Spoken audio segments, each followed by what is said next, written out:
Good morning mga bossing. Good morning to White Angel 1111. Good morning sa iyo Aquarius. Ang pick card mong ito ay para sa linggong ito. Ang iyong career, ang iyong kaperahan, at ang iyong tao. Sana'y nasa mabuti kang kalagayan.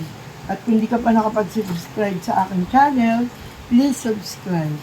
Ito ay yung sa iyong career. Sinasabi rito na mag-iingat ka sapagkat marami ang mga taong manloloko.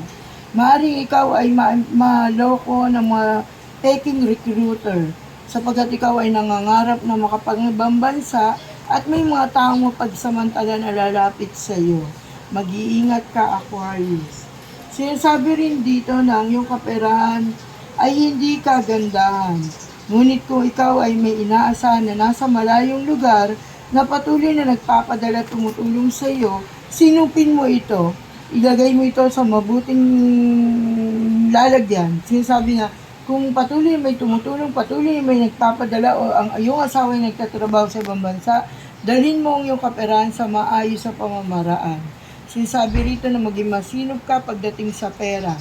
Sinasabi rito na huwag kang bili ng hindi mo naman kailangan. Sinasabing pag-aralan mo bago mo ilabas ang iyong pananalapi.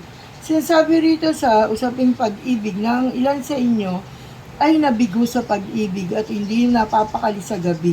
Hindi nakakatulog sa sakit na kanyang naramdaman. Sinasabi man dito na nasa malayo ang iyong minamahal, patuloy kang mag-iingat, patuloy mo siyang aarugain, patuloy mo siyang bibigyan ng lakas ng loob sapagkat kayo ang kanyang mga minamahal na naiwan dito ay siyang inaasahan at nagbibigay lakas sa kanya. Sinasabi na umiikot ang mundo para sa iyo ang pag-ibig.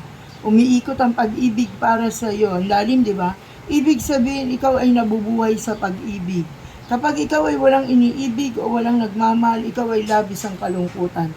Kung kaya't ipagpatuloy ang pagiging maunawain at mapagmahal. Iwasan ang pagiging bungangera.